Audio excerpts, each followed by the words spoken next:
कल हमने ये देख लिया था, रेस्पिरेशन स्टार्ट किया था, और रेस्पिरेशन की 2 एक्टिविटीज में हमने क्या पढ़ा था बच्चों? क्या पढ़ा था बताओ जल्दी। मैम पहली एक्टिविटी में रेस्पिरेशन की ये पढ़ा था, कौन सी एक्टिविटी थी पहली?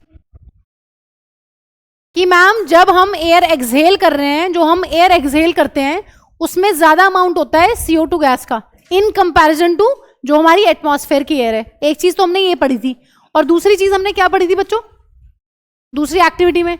दूसरी एक्टिविटी में हमने ये पढ़ा था कि जो CO2 गैस का अमाउंट होता है, किस रिलीज होती है फर्मेंटेशन के टाइम पे, वो भी क्या कर सकती है? लाइम वाटर को मिल्की करती है। ये सब पढ़ा था हमने कल एक्टिविटीज में। इसका मतलब फर्मेंटेशन में भी एक bio product carbon dioxide gas है, और जब हम एयर को एक्सहेल करते हैं उसमें भी बहुत ज्यादा अमाउंट होता है CO2 गैस का। सो ये चीजें कल पढ़ ली थी। आज हम पढ़ने वाले हैं कि ब्रीदिंग क्यों कर रहे हैं। ब्रीदिंग भी कल हमने पढ़ लिया था। हाँ जी, ब्रीदिंग में क्या पढ़ा था कल हमने? कौन बताएगा ब्रीदिंग क्या होता है? मैम ऑक्सीजन को अंदर लेना, CO2 को बाहर छोड़ना, है ना? इनहेलेशन और एक्सहेलेशन, या फिर इंस्पिरेशन और एक्सपिरेशन, ये पढ़ के गए थे कल। अब पढ़ रहे हैं कि ये CO2 O2 को अंदर लेना और CO2 को बाहर छोड़ना जो हम पढ़ के गए हैं कल, वो क्यों जरूरी है। हाँ जी, देखो क्या होता है जब हम मैम इनहेलेशन कर रहे हैं या एयर को इनहेल कर रहे हैं, क्या होता है? ऑक्सीजन गैस जो है वो कहां आती है? अंदर आती है। अब इस ऑक्सीजन को कौन यूज कर रहा है बच्चों? हाँ जी जल्दी बताओ, इस ऑक्सीजन को कौन यूज करता है? सेल। सेल कैसे यूज करता है बच्चों इस ऑक्सीजन को? मैम वो बेसिकली ऑक्सीडेशन करता है ग्लूकोज का, जो सेल के अंदर ग्लूकोज है। हाँ जी, कहां से आई है ये ग्लूकोज सेल के अंदर? कहां से आई है? कल आई थी ना, कल लेके आए थे फूड से। कैसे आई है?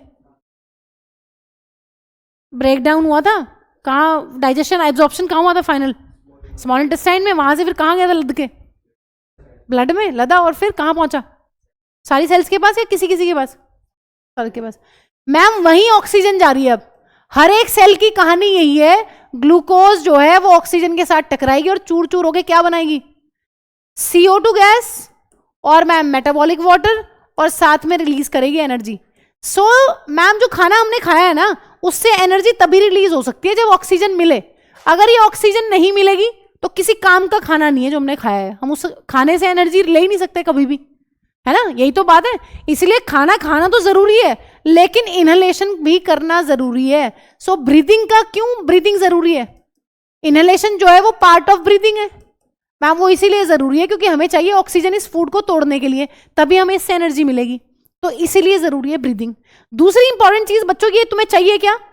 हाँ जी, कार्बन डाइऑक्साइड का क्या करोगे अपनी बॉडी में रख के? बताओ जल्दी, किसी काम की है या नहीं है? या बहुत काम की है कार्बन डाइऑक्साइड? किसी काम की नहीं है, वेस्ट है, कतई वेस्ट है, खत्म, कुछ नहीं चाहिए कहीं भी बॉडी में। तो क्या करते हैं इसको? मैम इसको बाहर करते हैं। CO2 कहां फेंकते हैं? आउट ऑफ द सेल फेंकते हैं।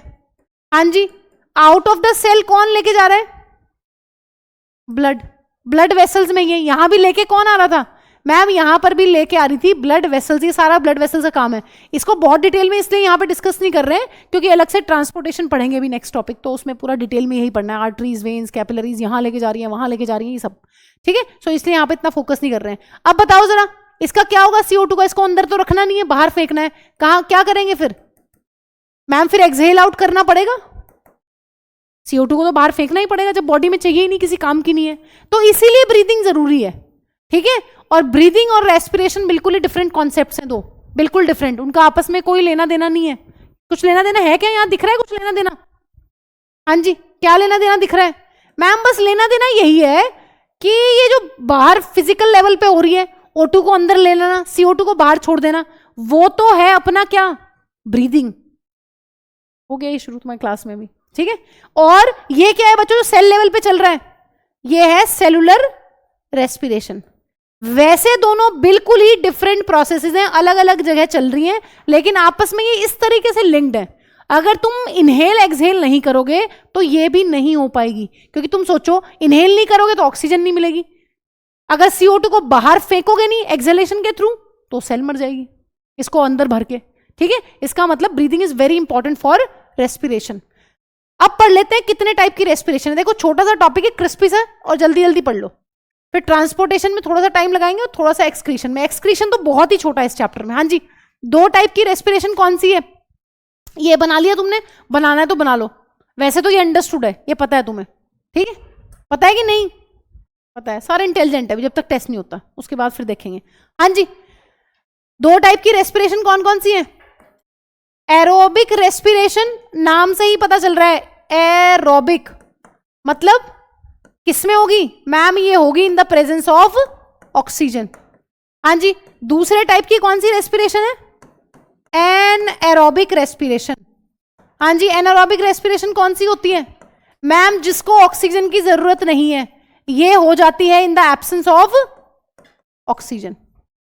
तो एक चीज तो ये पता होनी चाहिए कि रेस्पिरेशन जो है वो 2 टाइप की है, एरोबिक जिसको होने के लिए ऑक्सीजन चाहिए ही चाहिए, और दूसरे टाइप की रेस्पिरेशन है मैम एनारोबिक। एन मतलब एब्सेंट, चाहिए ही नहीं, है ही नहीं, ठीक है? और ये फर्दर 2 टाइप की है। इसका दूसरा नाम क्या है मैम? इसको फर्मेंटेशन भी बोलते हैं। जो रेस्पिरेशन एब्सेंस ऑफ ऑक्सीजन में होती है मैम उसको फर्मेंटेशन कहते हैं, और ये 2 टाइप की अभी पढ़ रहे हैं डिटेल में, एल्कोहलिक फर्मेंटेशन और दूसरे वाली को बोलते हैं लैक्टिक एसिड फर्मेंटेशन। सो एरोबिक रेस्पिरेशन वो है जो मैम ऑक्सीजन की प्रेजेंस में हो, एनारोबिक रेस्पिरेशन वो है मैम जो एब्सेंस ऑफ ऑक्सीजन में होती है। अब एब्सेंस ऑफ ऑक्सीजन में 2 टाइप की हो सकती है, या तो एल्कोहलिक या फिर लैक्टिक एसिड फर्मेंटेशन, क्योंकि एनारोबिक रेस्पिरेशन को फर्मेंटेशन भी बोलते हैं, ठीक है? सो इसको अब हमें आज ही क्लास में इसको पूरा डिस्कस करके खत्म कर देना है, जल्दी करो, ठीक है? चलें आगे, आओ जरा इधर देखो। इतना इंपॉर्टेंट है ना, मतलब इतना इंपॉर्टेंट है, एक सवाल बनेगा ही बनेगा। 3 मार्क्स का क्वेश्चन पूरा आता है। पहले इसको बना लो, मैं इसको पूरा समझा रही हूँ तुम्हें एक एक करके, लेकिन जैसे बना हुआ है वैसे अपनी कॉपी में एक बार नीट एंड क्लीन बना लो।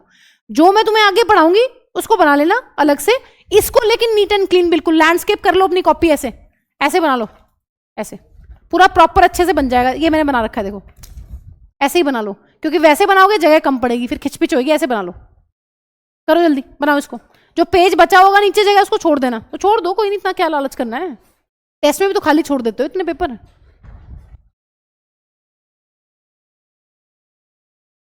यहां आधा पेज भी छूटेगा ना, उसका दुख हो जाएगा इन्हें।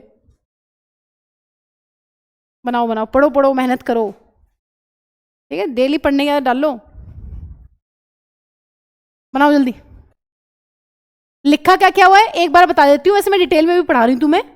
ये ग्लूकोज है, ग्लूकोज का ये सेल के अंदर घुसी है, ये कहाँ ही है? ये ग्लूकोज जो है ये एंटर करिए सेल के अंदर, ये तब की कहानी है। हाँ बेटा, मैं 1 मिनट समझा देती हूँ ना, तुम्हें लिखना आसान हो जाएगा। सुन लो मेरी बात, एक बार सुन लो बस, फिर मैं इसको डिटेल में दोबारा से पढ़ा रही हूँ। देखो, ग्लूकोज में कितने कार्बन होते हैं? 6 कार्बन मॉलिक्यूल। एक एक इंफॉर्मेशन इंपॉर्टेंट है यहाँ पर, एमसीक्यू आ जाता है, इसमें कितने कार्बन, इसमें कितने कार्बन, तो हर एक चीज बहुत अच्छे से लिखना है इसकी। ये कहाँ हो रही है ये प्रोसेस? ग्लूकोज से पायरुवेट बन रहा है मैम।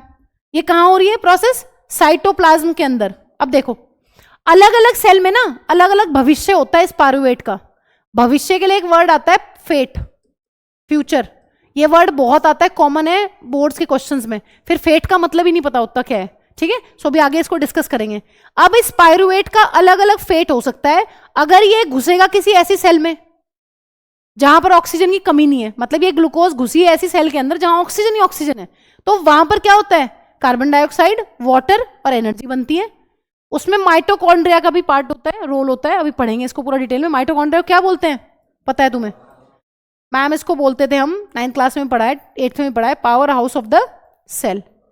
अगर बच्चों ये पायरुवेट घुसता है किसी ऐसी सेल में जिसमें एब्सेंस ऑफ ऑक्सीजन है, मतलब ऑक्सीजन है ही नहीं, वो सेल ऐसी जगह पर पड़ी हुई है जहां ऑक्सीजन नहीं है, जैसे कि ईस्ट की सेल में। अगर ईस्ट की सेल को तुम रखोगे ऑक्सीजन वाली कंडीशंस में तो वो यही करती है, लेकिन अगर तुमने ईस्ट को उसके ऑक्सीजन छीन लिया और उसको ईस्ट को रख दिया वहां, तो फिर वो क्या बनाती है? इथेनॉल। इथेनॉल में होते हैं 2 कार्बन और कार्बन डाइऑक्साइड बनेगी और साथ में बनेगी एनर्जी। लेकिन बच्चों अगर कोई ऐसी सेल है जैसे तुम्हारी मसल्स, जोश चढ़ा था एक दिन की, खूब एक्सरसाइज कर डाली, आज तो बस पुशअप्स ये वो कर देंगे, है ना, क्या होगा उसमें? उसमें हो जाती है लैक ऑफ ऑक्सीजन, कमी। ऑक्सीजन थी तुम्हारे पास, तुमने इतनी हैवी एक्सरसाइज करी कि ऑक्सीजन की कमी आ गई है बॉडी में, मसल्स की सेल के पास, तब क्या बनता है? लैक्टिक एसिड और एनर्जी। कभी भी CO2 मत भर देना अपनी मसल सेल में। पता चला जी CO2 भर के बैठ गए कि CO2 भी बनती है यहाँ पर, नहीं, ध्यान रखना है इस चीज का। इसको बहुत अच्छे से बनाओ, जल्दी बनाओ। और जो कार्बन का नंबर लिखा हुआ वो भी इंपॉर्टेंट है। ग्लूकोज में 6 कार्बन है, पायरुवेट में 3 कार्बन है, इथेनॉल में 2 कार्बन है, कार्बन डाइऑक्साइड में ऑफकोर्स 1 कार्बन है, और लैक्टिक एसिड में भी 3 कार्बन है। बनाओ जल्दी, और लैंडस्केप पे बनाओ अच्छे से।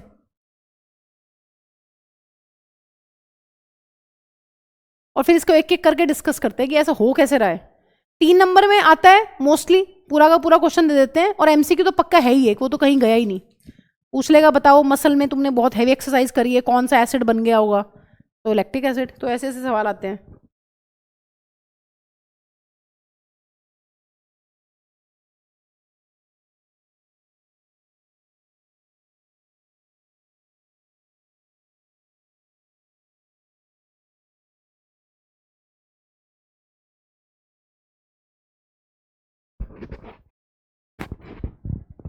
और सब कुछ सही सही लिखना। ईस्ट की जगह पता चला मसल सेल लिख दिया।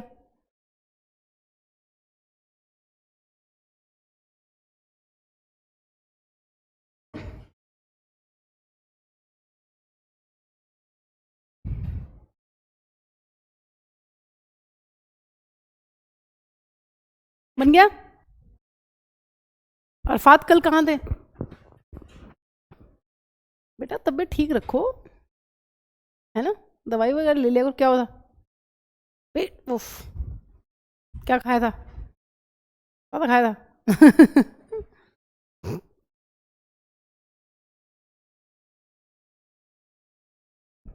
जरूर बेटा, साइड ही है इतनी देर से। और तुम कहाँ थे कल? काफी खुश लग रहे हो। क्या होता? हैवी एक्सरसाइज कर ली थी, लैक्टिक एसिड बन लिया था। तो वो तो अब तक भी नहीं निकलना चाहिए था। वो तो फिर एक हफ्ते का कम करी होगी एक्सरसाइज, नहीं तो एक हफ्ते का 3-4 दिन लगते कम से कम।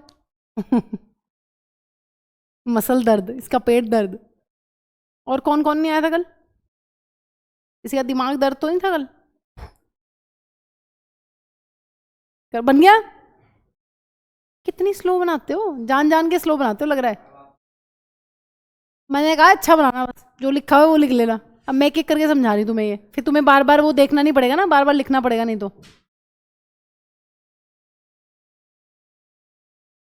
तो जब पायरुवेट को ऑक्सीजन खूब मिलेगी भर भर के, वो CO2 बनाएगा, पानी बनाएगा, और एनर्जी रिलीज करेगा बहुत सारी, बहुत सारी।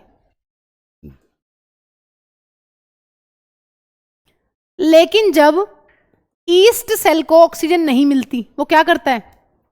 ईस्ट को अगर ऑक्सीजन दोगे बहुत अच्छे वाली, तो वो यही करेगा जो हम करते हैं। वो तब करेगा ऐसा जब एब्सेंस ऑफ ऑक्सीजन होगी। मैम फिर तो हम भी कर सकते होंगे ये वाला काम, ये तुम्हारे अंदर नहीं होगा। पता चला अगर हमें ऑक्सीजन की कमी में रख के हम इथेनॉल बना लेंगे अंदर का अंदर ही, नहीं वो नहीं होगा, है ना? इतने एडवांस नहीं हो, बहुत सारे एंजाइम्स चाहिए इसको बनाने के लिए, वो हमारे अंदर मिसिंग होते हैं, ठीक है? और वैसे भी तुम्हें पता है बिना ऑक्सीजन के क्या होगा तुम्हारा, राम भरोसे हो जाओगे तुम। आओ अब एक एक करके देख लेते हैं तीनों को। अब क्या हुआ?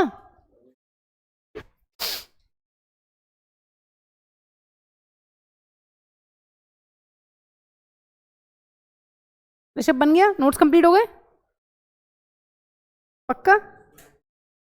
हाँ तो मंडे को टेस्ट है फिर फर्स्ट चैप्टर का और न्यूट्रिशन का, पढ़ लेना अपना। चलो थोड़ा सा 1-2 दिन पीछे का हो गया तो कर दूंगी, बट है भी। आओ आ जाओ। अब ये देखते हैं, ये एक सेल है, एक सेल को कैसा भी बना लो, ऐसा बना रही हूँ मैं, गोल नहीं बना रही, फिर जगह कम पड़ती है।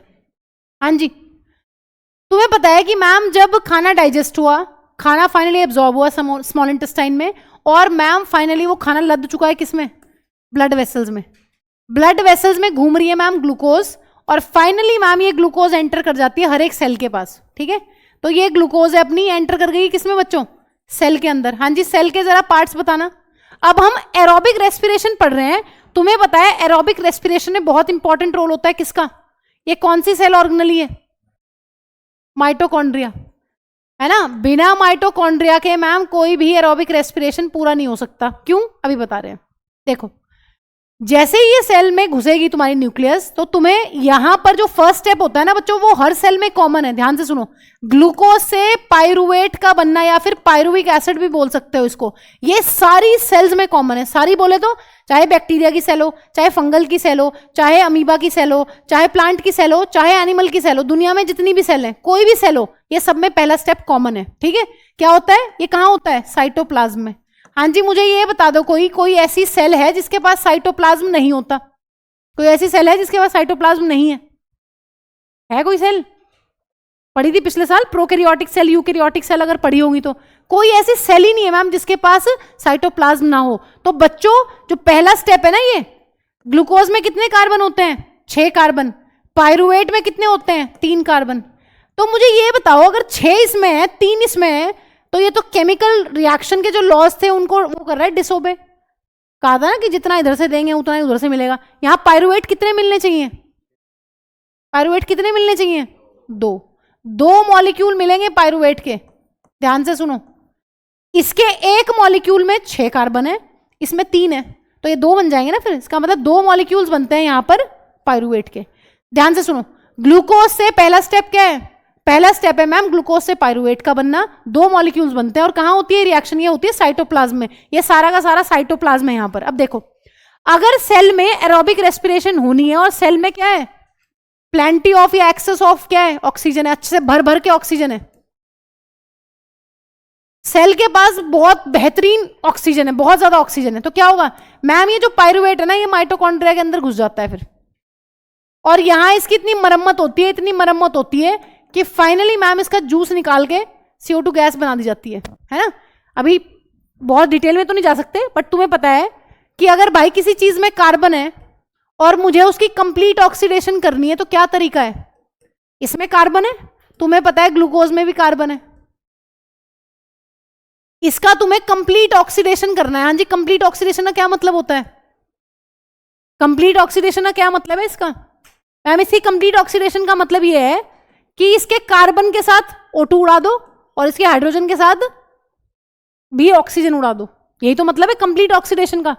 इसके जितने भी कंपोनेंट्स हैं सब पे ऑक्सीजन जोड़ दो, बिल्कुल पक्के से तोड़ दो उसको। तो तोड़ के क्या बनना है, फाइनली बनना है CO2 और H2O। तो यहां यही होता है एरोबिक रेस्पिरेशन में, जिस सेल के पास बहुत सारी भर भर के ऑक्सीजन है, ग्लूकोज में साइटोप्लाज्म से पायरुवेट बनेगा, और फिर ये पायरुवेट घुस जाता है माइटोकॉन्ड्रिया के अंदर, और माइटोकॉन्ड्रिया क्या बना देता है, CO2, H2O और एनर्जी।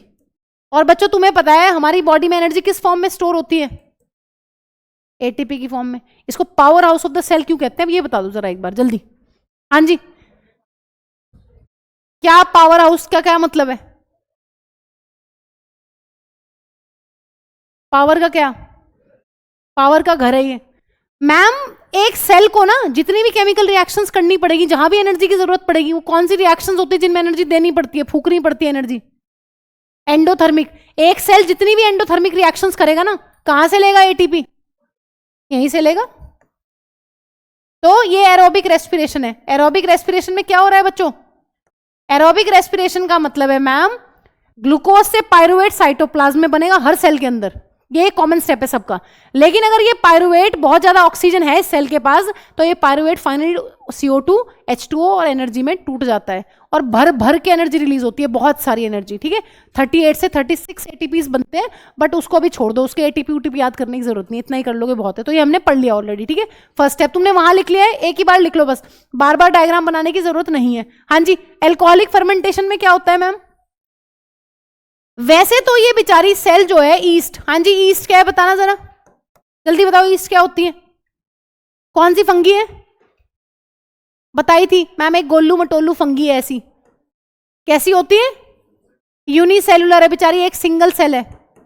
बाकी सारी फंगस कैसी है, मल्टी सेलुलर है, ये बेचारी अकेली ऐसी है गोल्लू, यूनिसेलुलर फंगी, एक सिंगल सेल पूरा ऑर्गेनिज्म। ध्यान से सुनो, जब इस बहन को ऑक्सीजन मिल रही थी अच्छे से, तो ये एरोबिक रेस्पिरेशन ही करती है। लेकिन बच्चों अगर बाय चांस ऐसा हो गया है कि मैम ग्लूकोज आ रही है ब्लड में, ठीक है, इसके पास ब्लड नहीं है, इसकी ग्लूकोज आ रही है सेल से, एक सिंगल सेल है, बाहर क्या पड़ा हुआ था, बाहर सराउंडिंग में ग्लूकोज पड़ी हुई थी इसके।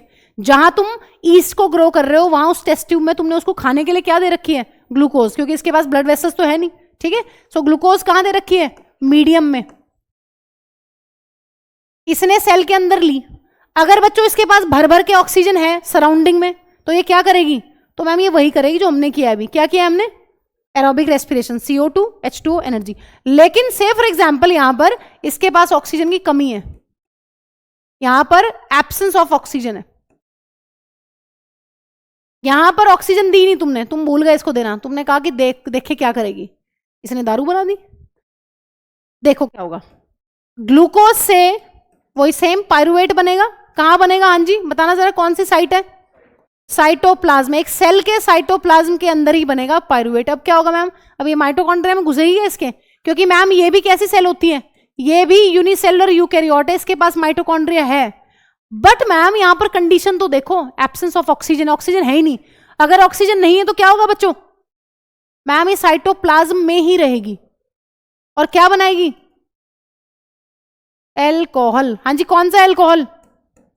इथेनॉल, जो दारू होती है वही बनाएगी, और साथ में बना देगी CO2 गैस और थोड़ी बहुत एनर्जी।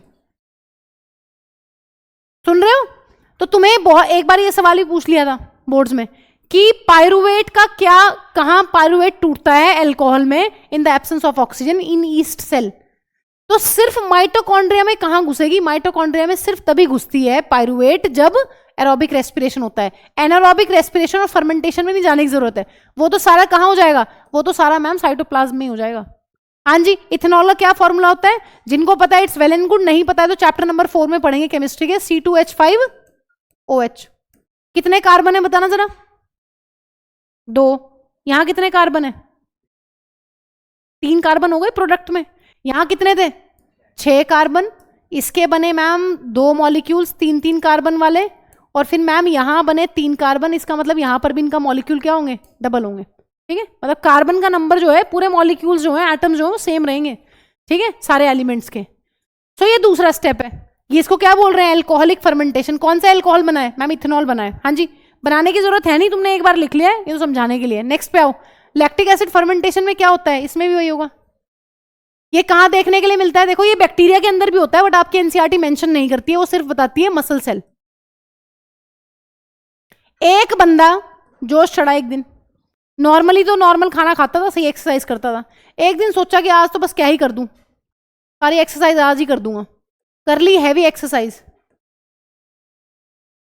अब हैवी एक्सरसाइज तो कर ली बेचारे ने, लेकिन उसकी जो मसल्स की सेल है ना, ये मसल सेल है, इसमें ऑक्सीजन इतनी आ नहीं पाई जितनी की जरूरत थी, उतनी इसको मिल नहीं पाई। तो क्या होगा बच्चों?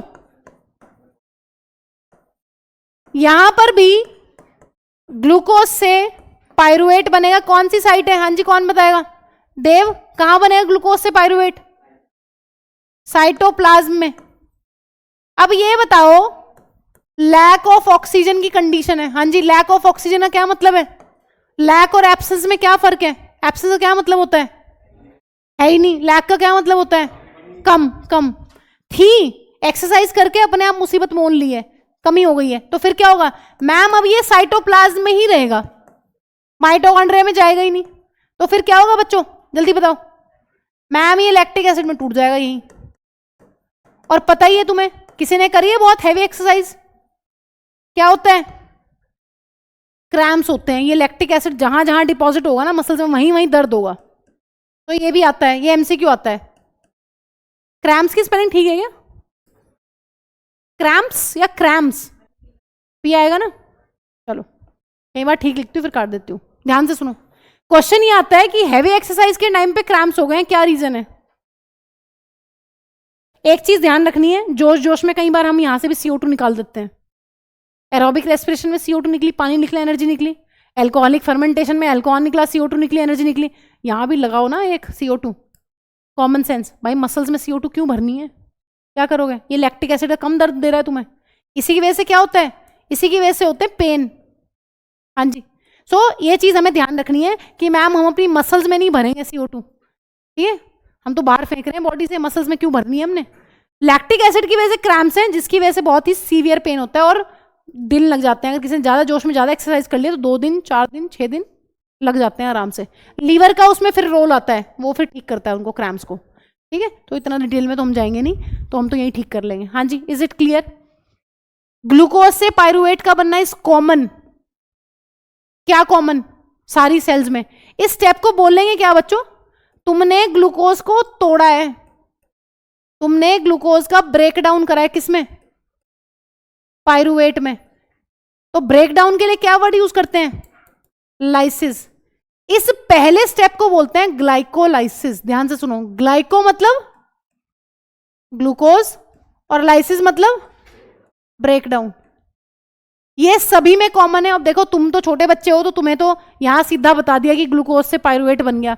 हायर क्लासेस में जाएंगे तो वहां पर 10 स्टेप हैं इसी के। ग्लूकोज से पायरुवेट बनने की जो जर्नी है, 10 स्टेप है बीच में, और बहुत सारी एनर्जी निकलती है, बहुत सारी यूज होती है, वो तो तुम्हें कुछ करनी नहीं है ना। तो तुम तो सीधा लिखो, लिखो जल्दी। ग्लाइकोलाइसिस का मतलब लिख लो पहले। हाँ जी, ये क्लियर है? ग्लूकोज से पायरुवेट बन रहा है, कहां पर बन रहा है? साइटोप्लाज्म में, सभी सेल्स के अंदर बन रहा है, कोई एक्सेप्शन नहीं है इसका। ठीक है, और एनर्जी भी रिलीज होती है थोड़ी थोड़ी। एनर्जी तो हम भूल गए लिखना, यहां पे लिख लिया सबने, यहां लिखा हुआ है, देखना अपनी जो तुमने वो बनाया है डायग्राम, सबसे शुरू में लिखा है ना, एनर्जी बनती है, थोड़ी बनती है लेकिन।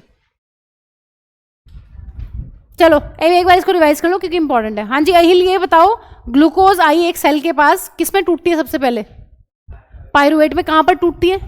साइटोप्लाज्म में। सबके लिए कॉमन है या कुछ अलग है किसी सेल में? सब में कॉमन है, साइटोप्लाज्म में ग्लूकोज से पायरुवेट बन जाता है। कितने मॉलिक्यूल्स बनते हैं प्रणव पायरुवेट के? 6 कार्बन है ग्लूकोज में, 3 कार्बन किसमें है? पायरुवेट में। तो कितने मॉलिक्यूल बनते हैं? 2। अभी भी 6 कर रहे बैठे हुए।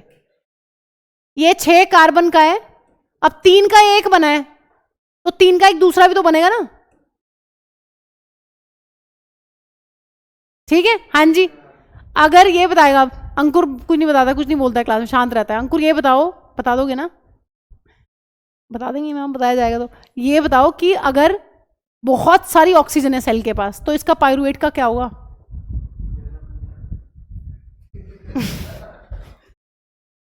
हाँ जी, कौन बताएगा? अगर एक सेल के पास भर भर के ऑक्सीजन है, तो इस पायरुवेट का क्या होगा बेचारे का? मैम CO2 बन जाएगी इसकी, तो कंप्लीटली तोड़ देंगे मैम। CO2 में, पानी में और एनर्जी में, एनर्जी बहुत सारी निकलेगी, बहुत सारी। ठीक है, हाँ जी। ये बताओ, विभोर बताएगा, इसका मन कुछ कह रहा है करने के लिए, बोलने के लिए। ये बताओ कि अगर ईस्ट सेल को हमने ज्यादा ऑक्सीजन दे दी तो क्या होगा? अगर ईस्ट को ऑक्सीजन दे दी भर भर के, वही होगा, सेम एरोबिक रेस्पिरेशन। हाँ जी आरुष, अगर नहीं दी मैम, अल्कोहल बना लेगा दारू और CO2 और साथ में एनर्जी, CO2 बनेगी। ठीक है, हाँ जी, कौन बताएगा? ये बताएगा, क्या नाम है इसका? भारद्वाज का। भारद्वाज ये बताओ, अगर मसल में नॉर्मल कंडीशंस हैं तो क्या होगा? दर्द नहीं होगा। हाँ जी, और दर्द कब होगा? जब मैम हैवी एक्सरसाइज कर लेंगे, ऑक्सीजन की क्या हो जाएगी? एब्सेंस या लैक? कमी, कमी हो जाएगी मैम, कमी हो जाएगी। एक्सरसाइज इतनी कर ली है कि ऑक्सीजन सारी यूज कर ली है, ब्लड जो है वो इतनी सप्लाई नहीं कर पाया बेचारा, ज्यादा ही जोश आ गया था बंदे की, मसल्स को सारी यूज कर ली है ना, इतना सप्लाई नहीं हो पा रहा है पीछे से ब्लड से, तो कमी आ जाती है। इसका मतलब वहां पर क्या बनेगा बच्चों? मैम वहां पर बनेगा कौन? लैक्टिक एसिड, और सिर्फ एनर्जी, CO2 नहीं भर के आनी है मसल्स में। ठीक है, इसके बारे में लिखो जल्दी, ग्लाइकोलाइसिस की 2-3 पॉइंट लिख लो, फिर आगे चल रहे हैं। हाँ जी, और ये सबको याद कर लेना, इस पे पक्का आएगा, MCQ आएगा, नहीं तो पूरा 3 नंबर का सवाल आएगा। लिखो देखो, glycolysis means break down of sugar या glucose. Glycolysis means break down of glucose या फिर शुगर। नेक्स्ट लिखो, it takes place in all organisms. Glycolysis takes place in all organisms. Glycolysis takes place in all organisms. Next point लिखो, it is common, it is, बस दोबारा मत लिखो, ये लिख लो, it occurs in the cytoplasm of the cell, ये लिख लो बस, it occurs in the cytoplasm of the cell, it occurs in the cytoplasm of the cell. ठीक है, सो क्या हो गया है? पहला स्टेप है, ये कॉमन स्टेप है सब में, सबकी रेस्पिरेशन में। किस में होता है मैम? सारे के सारे लिविंग ऑर्गेनिजम्स में होता है, और बच्चों क्या करते हैं इसमें? मैम इसमें कुछ नहीं करते, ग्लूकोज को तोड़ के उसका क्या बना देते हैं? पायरुवेट। कितने पायरुवेट बनेंगे? क्लियर है सबको?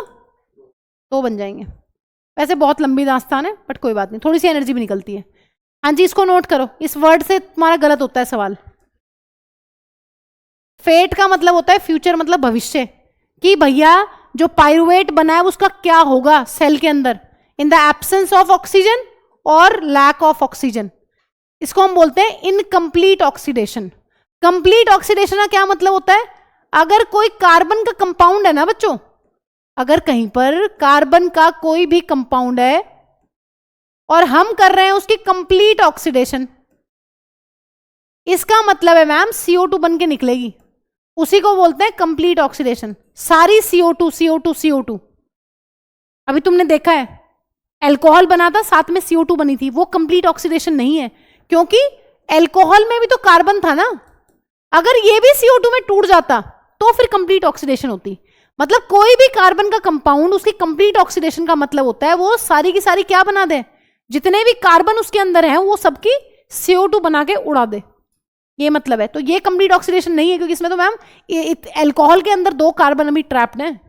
इसमें कंप्लीट ऑक्सीडेशन का मतलब होता है कि आपके पास ग्लूकोज थी, फिर पायरुवेट बना, और सारे के सारे पायरुवेट के कार्बन का आपने क्या बना दिया है? CO2। लेकिन यहां पर क्या हो रहा है? यहां पर वो बात कर रहा है इनकम्प्लीट ऑक्सीडेशन की, इनकम्प्लीट ऑक्सीडेशन। सो ईस्ट की सेल में क्या होता है? अब तुम्हें पता चल गया है, जल्दी बताओ क्या होता है ईस्ट की सेल में। हाँ जी बोलिए जल्दी। मैम ग्लूकोज से क्या बन जाता है, जल्दी बताओ।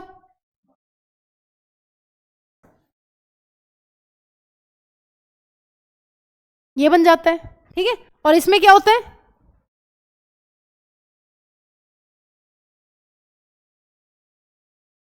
और लैक्टिक एसिड कहाँ एक्यूमुलेट हो जाता है? मसल्स में। और लिख लो इट कॉजेज क्रैम्प्स। इस पे एक लाइन लिख लो यहाँ नीचे, ये लिखना है, क्योंकि इस वर्ड के लिए ये फेट आ जाएगा। फिर कौन सा फेट, क्या आधे से फटे पड़ेंगे, आधे कुछ पड़ेंगे हैं। ये लिखो, मैं यहाँ एक पॉइंट लिखवा रही हूँ, इतना आलस मत करो। लिख लो लिख लो, लिखना अच्छा होता है बेटा। हाँ जी बेटा, तुम्हारा बस चले, तुम मुझे इस पे बिठा दो।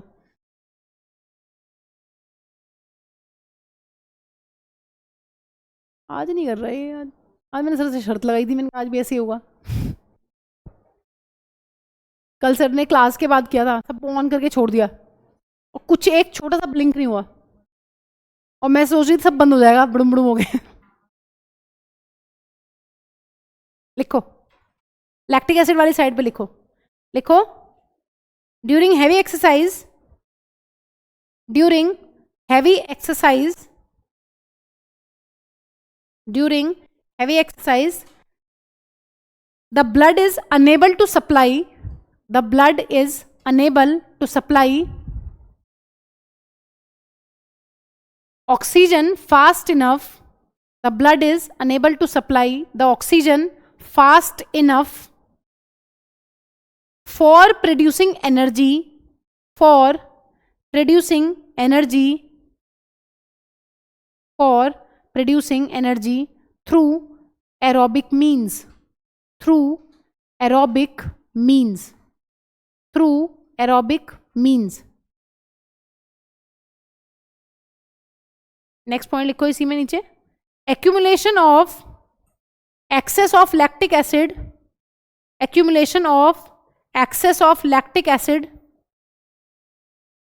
in the muscles, accumulation of lactic acid in the muscles causes cramps, accumulation of lactic acid in the muscles causes cramps। Cramps होता क्या है? मसल जो है ना वो कॉन्ट्रैक्ट हो जाती है, रिलैक्स होने में टाइम लेती है, वो क्रैम्प्स, तभी तो दर्द होता है। हैवी एक्सरसाइज करी, मसल जो है वो कॉन्ट्रैक्टेड रह गई, वो बेचारी रिलैक्स नहीं हो पा रही है, इसलिए फिर वो दर्द होता है, ठीक है। और ब्रैकेट में लिख लेना causes pain, causes pain, causes pain. समझ गए क्रैम्प का क्या मतलब है? मसल्स कॉन्ट्रैक्ट हो गई है, रिलैक्स नहीं हो पा रही, ठीक है। चलो इसको लिखो, देखो ध्यान से सुन लो, ये मैं बोल बोल के भी लिखवा सकती, लिख लिख के भी लिखवा सकती है, लेकिन ढंग से लिख लो, सुन लो, उसको हमने सब पढ़ लिया है। एरोबिक रेस्पिरेशन कहाँ होती है? ऑक्सीजन की प्रेजेंस में। एनारोबिक रेस्पिरेशन कहाँ होती है? ऑक्सीजन की एब्सेंस में। अब यहां पे गलती करते हो, एनारोबिक रेस्पिरेशन जो है वो साइटोप्लाज्म में हो रही है सिर्फ और सिर्फ, यहां पर ये भूल जाते हो साइटोप्लाज्म लिखना। भाई एरोबिक रेस्पिरेशन तो दोनों जगह हो रही है ना, पहला स्टेप कहां हो रहा है? साइटोप्लाज्म में, और दूसरा स्टेप माइटोकॉन्ड्रिया में। एरोबिक रेस्पिरेशन में क्या होता है मैम? कंप्लीट ऑक्सीडेशन होता है। किसका? ग्लूकोज जो है वो CO2, वाटर और एनर्जी में टूट जाती है। और जो यहां पर क्या होता है बच्चों? यहां पर होता है इनकम्प्लीट ऑक्सीडेशन, और क्या बनता है? इथेनॉल और CO2। किसमें, कौन सी सेल में बनता है? ईस्ट में। और लैक्टिक एसिड कहां बनता है बच्चों? मसल सेल में। इसमें बहुत ज्यादा भर भर के एनर्जी रिलीज होती है और इसमें बहुत थोड़ी सी एनर्जी रिलीज होती है। तो ये डिफरेंसेस है। एरोबिक रेस्पिरेशन में आए तो एरोबिक वाले सारे पॉइंट्स लिख देना, एनारोबिक के आए तो वो लिख देना, और डिफरेंस आए तो पूरा लिख देना। ठीक है, इसलिए एक जगह लिख दिया है, शांति से लिख लो, सब पढ़ लिया है। एरोबिक रेस्पिरेशन वो होती है जिसमें ऑक्सीजन चाहिए, एनारोबिक वो होती है जिसमें ऑक्सीजन की जरूरत नहीं है। एरोबिक रेस्पिरेशन कहां होती है? साइटोप्लाज्म में पहला स्टेप, और दूसरा स्टेप होता है माइटोकॉन्ड्रिया में।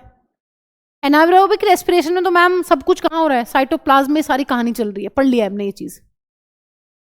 एरोबिक रेस्पिरेशन में कंप्लीट ऑक्सीडेशन है। क्यों? क्योंकि ऑक्सीजन इतनी है, भर भर के ऑक्सीजन है। ग्लूकोज पे ऑक्सीजन फेंक फेंक के मारेंगे, CO2 निकलेगी, पानी निकलेगा, और साथ में भर भर के एनर्जी निकलेगी। ठीक है, लेकिन जो एनारोबिक रेस्पिरेशन है उसमें मैम ग्लूकोज का इनकम्प्लीट ऑक्सीडेशन होता है। क्यों? क्योंकि मैम ऑक्सीजन है ही नहीं।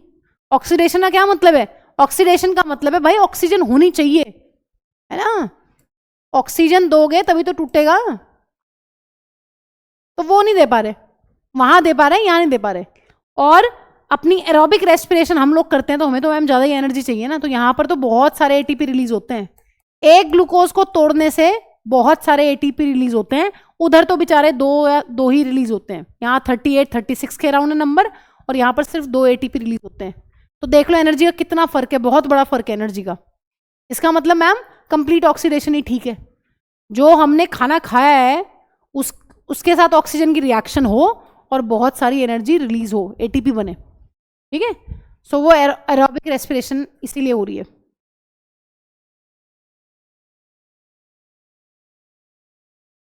इसलिए अलग से एरोबिक नहीं लिखवाया, क्योंकि फिर मुझे ये लिखवाना पड़ता तुम्हें डिफरेंस। तो इसमें से सारे काम हो जाएंगे तुम्हारे। एरोबिक का भी सब क्लियर है, एनारोबिक का भी सब क्लियर है यहाँ पे। और यहाँ पर ये मेंशन कर देना, इथेनॉल और CO2 बनता है ईस्ट की सेल में, और लैक्टिक एसिड बनता है अपनी मसल सेल में। ठीक है, ये मत गलत कर देना। और कोई बताना चाह रहा हो, एक आधा पॉइंट तुम्हारे दिल में आ रहा हो, बताओ। हाँ जी, बताइए। कोई सूझ रहा हो तुम्हें कि मैम ये तो आप भूल ही गए लिखना? है कुछ नहीं आ रहा? हमारे में तो ये भी नहीं आ रहा था। ये भी आपके भी आया। ये क्या बनाया? दीक्षा, दीक्षा बनाई है? किसकी फोटो है ये? दिखाना, घुमाना इधर को। ऐसा तो कोई भी नहीं है। हो गया?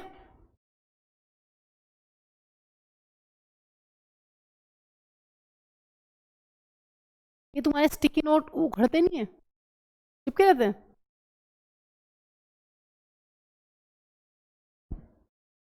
हो गया? आओ। हाँ जी, रेस्पिरेशन तो पढ़ लिया, अब ये देख लेते हैं कि मैम ये ब्रीदिंग ऑर्गन्स या रेस्पिरेटरी ऑर्गन्स ही बोलते हैं इनको, मैम ऑक्सीजन को अंदर लेते कैसे हैं, CO2 को बाहर छोड़ते कैसे हैं, वो पढ़ना है। हाँ जी, अमीबा का तुम्हें सबको पता है, बताना जरा। अमीबा कैसे ले रहा था ऑक्सीजन अंदर, CO2 बाहर? रेस्पिरेटरी ऑर्गन का क्या मतलब है? रेस्पिरेटरी ऑर्गन का मतलब है मैं एक ऐसा ऑर्गन जो ऑक्सीजन को अंदर ले लेगा, CO2 को बाहर छोड़ देगा। बताओ जल्दी, अमीबा के अंदर कैसे हो रहा था आदान प्रदान ऑक्सीजन और CO2 का? डिफ्यूजन से। क्या था वो, कौन सी चीज थी जो डिफ्यूजन कर रही थी? क्या बोल रहे थे? Free surface. किसका फ्री सरफेस? ठीक है, अमीबा की सेल का फ्री सरफेस। अच्छा ये बताओ अब जरा, और किसका बताओगे? मछली का बताओ। मछली के पास कौन सा ऑर्गन है? वो गिल्स है ना। और किस किस के ऑर्गन्स पता है तुम्हें? अपना तो पता ही होगा, अपना बताओ जल्दी। लंग्स है। और किसके पता है? जल्दी बताओ। हाँ जी, कॉकरोच, कॉकरोच का बताओ क्या होते हैं? स्पाइरेकल्स होते हैं मैम, ट्रैकियल सिस्टम है पूरा। ट्यूब्स ट्यूब्स होती हैं कॉकरोच की बॉडी में, साइड में छेद होते हैं छोटे छोटे छोटे, उनसे हवा घुसती है और फिर पूरा एक सिस्टम है ट्यूब्स का। अब ये नहीं आज जाके कॉकरोच को पकड़ के छेद देख लेना उसके। हाँ जी जल्दी बोलो, क्या क्या कह रहा है? मार दूंगा, हिट। चलो और बताओ, किसके पता है तुम्हें? कौन कैसे आदान प्रदान कर रहा है ऑक्सीजन का? मेंढक कैसे करता है? सबसे तगड़ा यही है, सबसे कर लेता है ये। मतलब भाई के पास स्किन भी है, ऑल टाइम एक्टिव, भाई के पास लंग्स भी हैं, और एक और चीज होती है उन लिखूंगी, बक्को फेरेंजियल कैविटी, उससे भी कर लेता है ये। ठीक है मतलब ऐसा लगा भोंको टाइप कर रहे हैं, क्या बोला मैम ने? ये लिखो, अपना इंपॉर्टेंट है। हम किससे करते हैं? रेस्पिरेशन। ऑक्सीजन रेस्पिरेशन के लिए कहाँ से अंदर जाती है? लंग्स से। CO2 कहाँ से बाहर छोड़ते हैं? लंग्स से। तो ये इंपॉर्टेंट है। आओ जरा, लिख लिया होगा तो धीरे लिखते हो यार। 11th में टीचर ऐसे भागता है हवा की तरह, क्योंकि वो ऐसे रुकेगा ना अगर, तो फिर उसका हो गया सिलेबस है। हम तो 10th में ही हैं फिर अभी, थोड़ा तेज लिखा करो, फास्ट। ठीक है, तो ये पता होना चाहिए कौन कैसे रेस्पिरेशन कर रहा है। अमीबा में जितने भी वैसे सिंगल सेल्ड ऑर्गेनिज्म है, वो तो अपने जो सेल का फ्री सरफेस है उसी से एक्सचेंज कर लेते हैं। ठीक है, फिशेस के पास गिल्स हैं, इसका ये में एक एक्टिविटी पढ़नी है, यहाँ से सेशनिज्म बनता ही है हर साल हर सेट में, काफ़ी इंपॉर्टेंट है वो। ये अपनी लंग्स हैं, ये तो हमने डिटेल में पढ़नी है, इनका हमें कुछ करना नहीं है। ठीक है, तो ऐसे बता दिया। ठीक है, मेंढक का हमें क्या लेना देना? जो डॉक्टर बनेंगे वो पढ़ेंगे मेंढक नेक्स्ट ईयर। हाँ जी, कौन कौन बनेगा डॉक्टर? जैसे 9th वाले कह रहे थे एक दिन, मैम हम तो बस ऐसे सुआ पकड़ेंगे, पेशेंट खत्म, काम खत्म हाँ जी, किसी को बनना है डॉक्टर? अब तो जिन्हें बनना था उन्हें भी नहीं बनना नहीं, बता दो किसी को बनना है तो। सारे इंजीनियर हो गया, और CA, लॉयर, क्या हाँ डेंटिस्ट को तो इससे ज्यादा पढ़ना पड़ेगा। पढ़ना तो सेम पड़ता है। आओ इधर, एक्टिविटी पढ़ो। हाँ जी, उसे मत देखो, इधर आ जाओ। आओ इधर। Observe fish in an aquarium, they open and close their mouth and the gill slits. ये गिल स्लिट्स है, ये क्या है? ये है गिल स्लिट्स। वो ये कह रहा है, एक मछली को ध्यान से देखिए एक्वेरियम में, वो अपना मुंह और अपनी गिल स्लिट्स जो है, या गिल स्लिट्स के ऊपर के कवर को कहते हैं ओपरकुलम। ये ओपरकुलम है, ढक्कन ऑफ गिल स्लिट्स। यहां गिल स्लिट्स होती है ऐसे आंख के यहां साइड में, और उसके ऊपर एक कवर लगा रहता है, उस कवर का नाम है ओपरकुलम। ठीक है, अब वो ये कह रहा है, are the timing of the opening and closing of the mouth and gill slits coordinated in some manner. वो ये कह रहा है मुंह का खुलना और बंद होना और इस ओपरकुलम का खुलना और बंद होना, क्या ये दोनों कोऑर्डिनेटेड है आपस में? इनका कुछ तालमेल दिख रहा है आपको? तो ये बताना है। फिर वो ये कह रहा है कि count the number of times the fish opens and closes its mouth in a minute. 1 minute में एक मछली कितनी बार अपना मुंह खोलती है, बंद करती है? और आपको ये बताना है, compare this to the number of times you breathe in and out. हाँ जी, कंपेयर करना है कि एक मछली को देखो वो कितनी बार मुंह खोलती है और बंद करती है, और खुद को देखो, खुद का बताओ पहले कितनी बार सांस अंदर बाहर कर रहे हो? अब करके देखना पड़ेगा, तो कभी सोचा ही नहीं ऐसा तो। हाँ जी, कितनी बार? देखो, मन से नहीं होता बेटा, ये मन के कंट्रोल में नहीं है, फिर तो सारा दिन फोकस इसी पे रहेगा। हाय ट्यूशन जा रहे हैं, सांस अंदर ले लें, हाय सांस बाहर छोड़ दें, हाय टेस्ट है अंदर कर ले बाहर कर ले, वो कंट्रोल में थोड़ी ना है। हाँ जी, कितनी बार? ह्यूमंस का जो ब्रीथ रेट होता है, क्या तुम तो बहुत बड़े डॉक्टर बनोगे लग रहा है। हाँ जी, इधर आओ, एक आधे को टपकाओगे पहले दिन ही। ध्यान से सुनो, जो ह्यूमंस का ब्रीथिंग रेट है, सांस अंदर लेना बाहर छोड़ना, वो इतना होता है 12 to 20 times in a minute. अब ध्यान से सुनो। हाँ जी, मछली किस किसने देखी है? और मछली को किस किसने देखा है ऐसे सांस लेते हुए एक्वेरियम में? कभी नोटिस किया हो? ऐसे मुंह खोलती है प्यारा सा, ऊ पानी अंदर लेगी, देखा है ना? ऊ नहीं करेगी, निकला। सुनो ध्यान से, हाँ जी इधर आओ। ए सुनो, क्या करती है मछली? पहले मुंह खोलती है, पानी अंदर लेती है, मुंह बंद करती है, ओपरकुलम खोलती है, ठीक है, मुंह बंद है और पानी बाहर फेंक देती है। ये चलता है। तो इसका आंसर है यस। जो ओपनिंग एंड क्लोजिंग है माउथ की और जो ओपरकुलम की ओपनिंग एंड क्लोजिंग है वो आपस में कोऑर्डिनेटेड है। मुंह खुलता है, ओपरकुलम बंद होता है, फिर मुंह बंद होता है, ओपरकुलम खुलता है। क्यों? देखो मछली क्या कर रही है। तुम्हें पता है, अभी आगे भी लिखेंगे इसको डिटेल में, तुम्हें पता है कि मैम जो ऑक्सीजन की टेंडेंसी होती है पानी में घुलने की वो काफी कम है। हवा में ऑक्सीजन काफी मात्रा में, अच्छी खासी मात्रा में प्रेजेंट है, लेकिन पानी में जो गैसेस है वो कम सॉल्युबल है। CO2 ज्यादा सॉल्युबल है पानी में इन कंपैरिजन टू ऑक्सीजन। एक तो ऑक्सीजन सॉल्युबल नहीं है। अब तुम खुद बताओ, इसको तो बेचारी को उसमें रहना है पानी में, या देखा है कोई मछली को ऊपर आती हो पानी के और सांस लेके अंदर जाती हो? नहीं जाती ना, पानी के अंदर ही रहना है परमानेंटली। और ऑक्सीजन की कमी है, और ऑक्सीजन लेनी भी पानी में से है, और ऑक्सीजन पानी में है भी कम, तो क्या करेगी वो? उसके पास सिर्फ एक ही ऑप्शन है मैम, वो अपने ब्रीदिंग रेट को इंक्रीज कर लेती है। उसको क्या करना पड़ेगा? बार बार मुंह खोल के पानी अंदर लेना पड़ेगा, उसमें से ऑक्सीजन खींचेगी वो गिल्स के थ्रू और पानी बाहर फेंक देगी। तो कितनी बार मैम? वो इसलिए ज्यादा number of times breathing rate करती है। कितना? जैसे कहीं कहीं पर दिया हुआ है ऑन एन एवरेज इतना ले लो, 30 to 60 times in a minute. तो बेचारी को पानी में रहने की एक टाइप से सजा मिल रही है। सारा दिन यही करती रहती है, मुंह खोल लेगी, पानी अंदर लेगी, उस पानी को फिर गिल्स से पास करेगी, उस गिल्स में से, गिल्स के पास क्या होंगी? बहुत सारी ब्लड वेसल्स होंगी, वहां से वो ऑक्सीजन खींचेंगी, फिर ओपरकुलम खोल लेगी, फिर बाहर फेंकेगी पानी। बार बार यही करती रहती है बेचारी। सोचो 60 बार ये काम कर रही है 1 मिनट में। देख रहे हो, हर सेकंड यही काम है? बहन कहाँ से लेगी?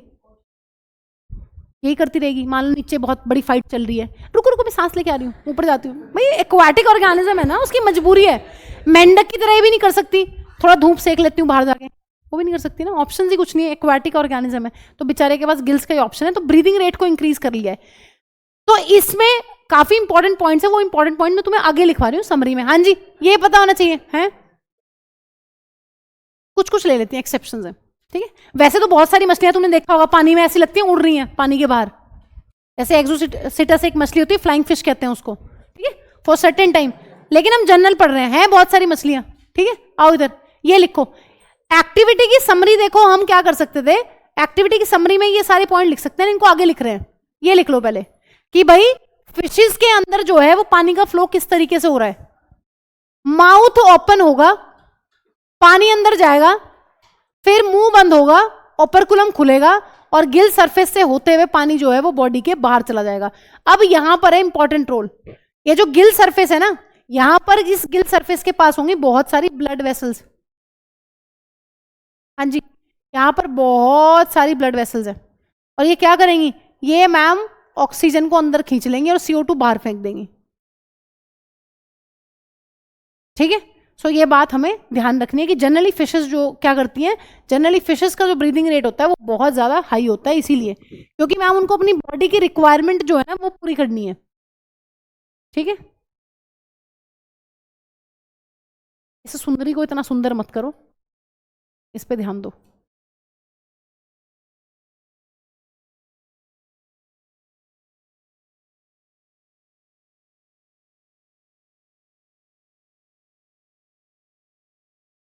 लिख लो इसको, फ्लो चार्ट की फॉर्म में लिख लो, वही ठीक है।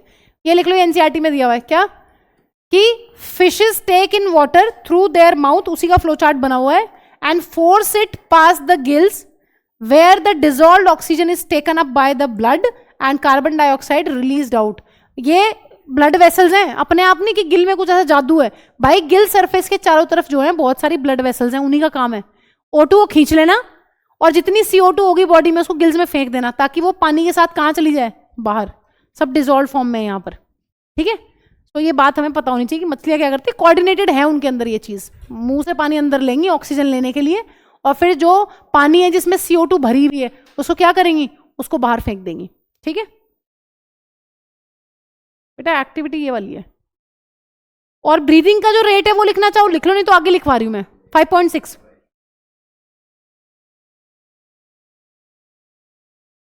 चलो यहां पे लिख लो, ये भी एक्टिविटी का ही पार्ट है। और एक बात सुन लो, यहां से असर्शन रीजन पक्का ही आता है?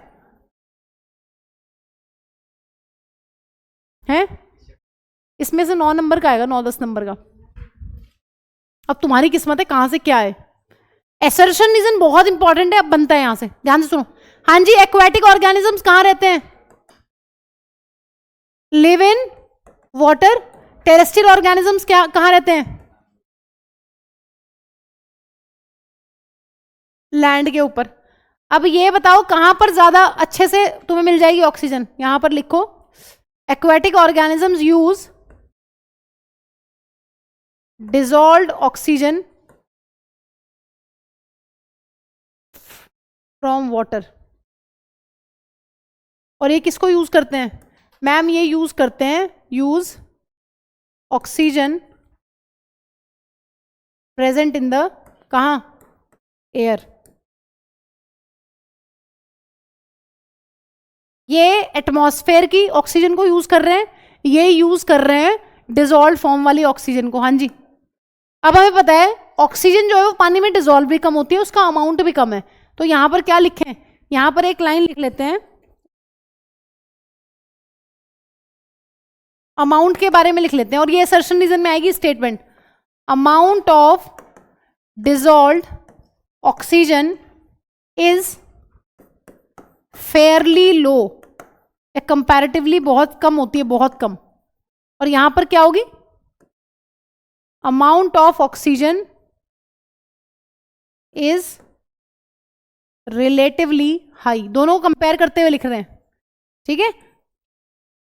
ये यूज करेंगे एक्वाटिक ऑर्गेनिजम्स डिसॉल्व्ड ऑक्सीजन को, जो पानी में डिसॉल्व्ड है, ये यूज करेंगे हवा में पड़ी हुई ऑक्सीजन को। ये जो डिसॉल्व्ड ऑक्सीजन होती है ये कम होती है अमाउंट में, क्यों? क्योंकि सॉल्युबिलिटी जो है वो कम है। लिखे इसको, लिख लो यहां पे, solubility of oxygen is less in water. हवा में तो पड़ी हुई है, कोई दिक्कत नहीं, यहां पे तो अच्छा खासा अमाउंट है। टेरेस्ट्रियल ऑर्गेनिजम्स को ज्यादा दिक्कत नहीं है, एक्वाटिक को बहुत दिक्कत है, इसलिए इन्होंने क्या किया हुआ है इस चीज को। यहां पर लिख लो, to fulfil the energy requirements of the body, to fulfil the energy requirements या फिर oxygen requirements of the body, क्या करती हैं ये? They increase their what? हाँ जी, क्या इंक्रीज कर रखा है इन्होंने? अगले पेज पे लिखती हूँ, दे इंक्रीज देयर क्या? Breathing rate. और यहां पर लिख लेना कितना करती हैं। हाँ जी, क्या ब्रीदिंग रेट है? 1 मिनट रुक जाओ, कितना है?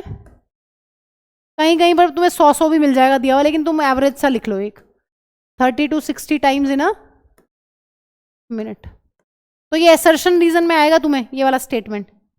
असर्शन में दिया होगा कि जो ब्रीदिंग रेट है वो बहुत ज्यादा है एक्वाटिक ऑर्गेनिज्म में, रीजन ये दिया होगा क्योंकि जो अमाउंट ऑफ डिसॉल्व्ड ऑक्सीजन है वो कम है पानी में। तो सही बात होगी, ठीक है। कुछ भी ऊपर नीचे कर देगा, हाई लो लो हाई, तो वहां पे गड़बड़ हो जाएगी, तो ये देख लेना।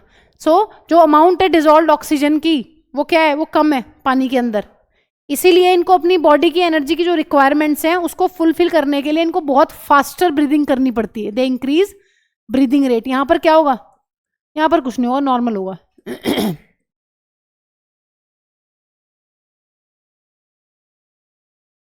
यहां पे तो अच्छी खासी पड़ी हुई है। हाँ जी बताइए, कितना ब्रीदिंग रेट लिखेंगे? कर लिया?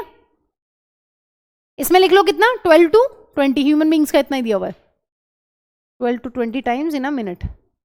यहां लिख लो, ये एक्टिविटी की ही समरी है एक तरीके से, ठीक है। कि जो एक्वाटिक ऑर्गेनिज्म है वो पानी में घुली हुई ऑक्सीजन को यूज करते हैं, जो टेरेस्ट्रियल ऑर्गेनिज्म है वो हवा में पड़ी हुई ऑक्सीजन को यूज कर रहे हैं।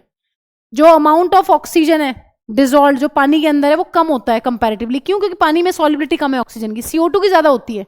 CO2 आराम से घुल जाती है पानी के अंदर, अभी देखेंगे ब्लड के अंदर यही होता है हमारे, ठीक है। और यहां पर क्या है बच्चों, टेरेस्ट्रियल में मैम जो अमाउंट ऑफ ऑक्सीजन है वो ठीक ठाक है, तो उनको क्या करना पड़ रहा है? उनकी बॉडी की जरूरत ज्यादा है, रिक्वायरमेंट ज्यादा है ऑक्सीजन की, तो वो क्या करें बेचारे, कैसे फुलफिल करें अपनी रिक्वायरमेंट को? मैम वो अपना ब्रीदिंग रेट क्या करते हैं, ब्रीदिंग रेट को इंक्रीज कर लेते हैं। तो फटाफट बेचारी मुंह खोलेगी, पानी अंदर लेगी, ऑपरकुलम खोलेगी, पानी बाहर फेंकेगी, उसमें से सारी ऑक्सीजन सोख लेते हैं और CO2 जो है उसको बाहर फेंक देते हैं। ठीक है, चलो अब आ गए अपने पे, लास्ट टॉपिक है इस टॉपिक का। ठीक है, ह्यूमन रेस्पिरेटरी सिस्टम। एक बार इसको खुद बना लेते हैं बेहतरीन वाला। आओ आओ जरा बनाओ। हाँ जी, नाक ऊपर है कि मुंह? नाक। आओ, कौन है वो, दिखाना जरा, कौन ज्यादा वो? हाँ जी, किसका है? भारद्वाज का? तुम मिलके जाना, जरा चेक करना पड़ेगा और क्या क्या ऊपर नीचे है। इधर आओ आओ जल्दी बनाओ। ऐसे यहां से स्टार्ट करते हैं, बीच में से।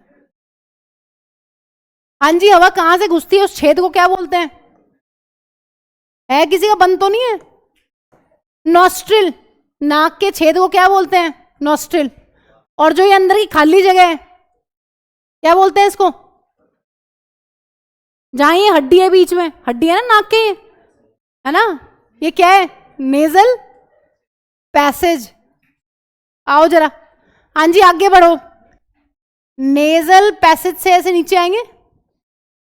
मुंह कहाँ है? यहाँ है। मुंह का तो काम मैम उस दिन हो गया था, डाइजेशन सब कर चुके हैं। बनाओ जल्दी, और मेरे से अच्छा जिसका बनेगा उसे इनाम मिलेगा। बनाओ, पहले इनाम बताओ क्या है हैं? बनाओ बनाओ, कोई बात नहीं। इनाम मैम कौन सा तुम्हें इतना बड़ा ताजमहल गिफ्ट थोड़ी ना करूंगी। आओ इधर। हाँ जी, नॉस्ट्रिल, नाक में जो खाली जगह है, नेजल पैसेज। फिर एक कॉमन जगह होती है जहां पर तुम्हें फूड और एयर दोनों मिलते हैं, उसको क्या कहते हैं? फेरिंग्स। ये वाली जगह जहां से तुम्हारा खाना भी पास होगा और जहां से तुम्हारा क्या पास होगा? एयर। तो फेरिंग्स क्या होता है? Pharynx is common passage for food and air. बस इसके लिए एक बात ध्यान रख लेना, ये वाली, कि फेरिंग्स वो जगह होती है जहां पर दोनों चीजें जहां से होकर गुजरती हैं, हवा भी और खाना भी। तो यहां कहीं देख लो, यहां। चलो अब आगे बढ़ते हैं। हाँ जी, इसके बाद क्या होता है? फिर कहां जाती है हवा? लीवर। तुम तो वाकई मुझे एडवांस लग रहे थोड़े से ज्यादा, ह्यूमन बीइंग तो नहीं हो। हाँ जी, क्या होता है मैम? फिर स्टार्ट होती है अपनी विंड पाइप। जैसे अपनी वो थी ना फूड पाइप, क्या नाम था फूड पाइप का? ईसोफेगस। यहां पर विंड पाइप है, क्या नाम है? क्या नाम है बच्चों? ट्रैकिया। ट्रैकिया क्या होती है मैम? ट्रैकिया होती है विंड पाइप। अब ट्रैकिया की शुरुआत में ना मैम एक वो होता है बॉक्स, यहां कहीं बना लो। हाँ जी, बॉक्स का क्या नाम है? और वैसा क्या नाम है फैंसी वाला? लेरिंग्स।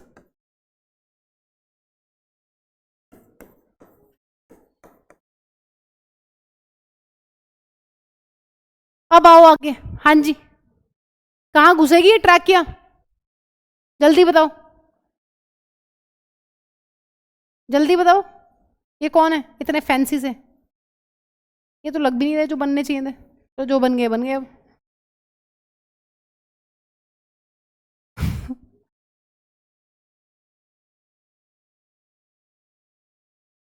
लंग्स है, डरो मत, अपने ही लंग्स हैं। छी मैम, कितने गंदे बनाए हैं। क्या?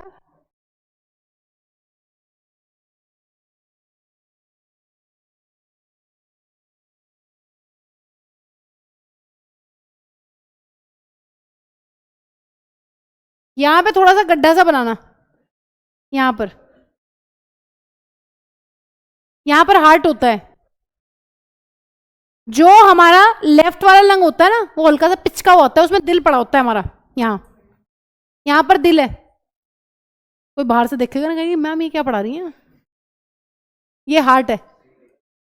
लेफ्ट लंग में हल्की सी वो होता है, गड्ढा होता है, नॉच होता है, जिसके अंदर क्या फिट होता है? दिल। ठीक है, थोड़ा सा उसको पिचका हुआ बना देना। हाँ सच्ची में ऐसे ही होता है, हंसने की बात नहीं है। इस जगह को क्या बोलते हैं, जहां पर ये दिल पड़ा हुआ है ना, इसको कहते हैं कार्डियक नॉच। नाम है, जगह का नाम है। आओ इधर। हाँ जी, ये जो तुम्हारी ट्रैकिया है ना, विंड पाइप, ये अब 2 पाइप्स में टूटती है। जो तुम्हारी ये विंड पाइप है, अब ये इसके अंदर घुसेगी, लंग्स के अंदर, और ये 2 पाइप्स में डिवाइड होती है। इसको क्या बोलते हैं, इनका नाम है ब्रोंकाई। ब्रोंकाई, ठीक है। कहां से आ रहे हैं, नॉस्ट्रिल, नॉस्ट्रिल से हवाई नेजल पैसेज, फिर फेरिंग्स, फिर मैम लेरिंग्स, और फिर फाइनली वो घुसी है ट्रैकिया के अंदर। और ट्रैकिया के बाद जो हवा है वो कहां घुसी है, ब्रोंकाई के अंदर, ठीक है। अब ब्रोंकाई के बाद और पतली पतली ट्यूब्स बनाओ, बनाओ बहुत सारी।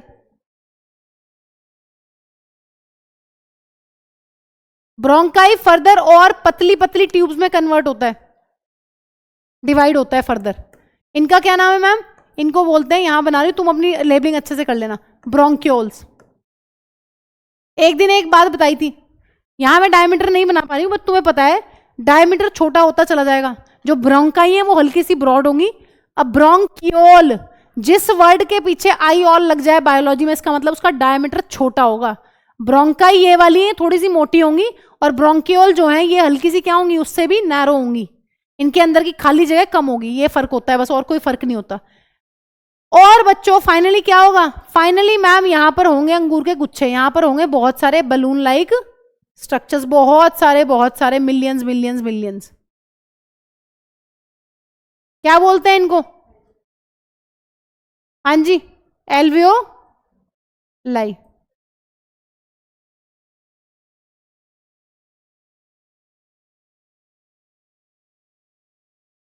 इतना ही बनाते हैं आज, कल बनाएंगे फिर, ठीक है। और तुम्हारे डायग्राम चेक करूंगी, तुम जो हंस रहे थे ना, तुम कितना सुंदर बनाओगे, ठीक है।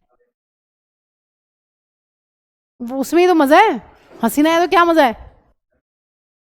दिखाना विनायक, हाँ इसका तो